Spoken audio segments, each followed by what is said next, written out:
मोमिनो, तुम पर रोजे फर्ज किए गए हैं जिस तरह तुमसे पहले लोगों पर फर्ज किए गए थे, ताकि तुम परहेजगार बनो। रोजों के दिन गिनती के चंद रोज हैं, तो जो शख्स तुम में से बीमार हो या सफर में हो तो दूसरे दिनों में रोजों का शुमार पूरा कर ले। और जो लोग रोजा रखने की ताकत रखें लेकिन रखें नहीं, वो रोजे के बदले मोहताज को खाना खिला दें। और जो कोई अपनी मर्जी से ज्यादा नेकी करे तो उसके हक में ज्यादा अच्छा है।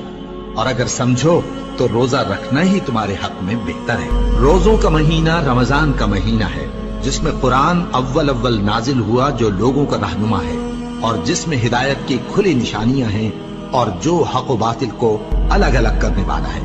तो जो कोई तुम में से इस महीने में मौजूद हो, चाहिए कि पूरे महीने के रोजे रखे, और जो बीमार हो या सफर में हो तो दूसरे दिनों में रोजे रखकर उनका शुमार पूरा कर ले।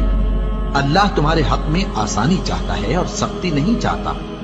और ये आसानी का हुक्म इसलिए दिया गया है कि तुम रोजों का शुमार पूरा कर लो, और इस एहसान के बदले कि अल्लाह ने तुमको हिदायत बख्शी है, तुम उसको बुजुर्गी से याद करो और उसका शुक्र करो। और ऐ पैगंबर, जब तुमसे मेरे बंदे मेरे बारे में दरियाफ्त करें तो उन्हें मालूम हो कि मैं तो तुम्हारे पास ही हूं। जब कोई पुकारने वाला मुझे पुकारता है तो मैं उसकी दुआ कबूल करता हूं। तो उनको चाहिए कि मेरे हुक्मों को माने और मुझ पर ईमान रखें, ताकि नेक रास्ता पाएं। रोजों की रातों में तुम्हारे लिए अपनी औरतों के पास जाना जायज कर दिया गया है। वो तुम्हारी पोशाक हैं और तुम उनकी पोशाक हो।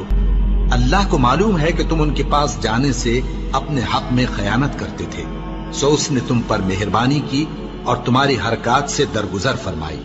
तो अब तुमको इख्तियार है कि उनसे मुबाशरत करो। और अल्लाह ने जो चीज तुम्हारे लिए लिख रखी है, यानी औलाद, उसको अल्लाह से तलब करो और खाओ और पियो, यहां तक कि सुबह की सफेद धारी रात की सियाह धारी से अलग नजर आने लगे। फिर रोजा रखकर रात तक पूरा करो।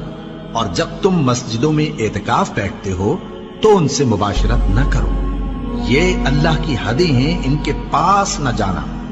इसी तरह अल्लाह अपनी आयतें लोगों के समझाने के लिए खोल खोल कर बयान फरमाता है, ताकि वो परहेजगार बने।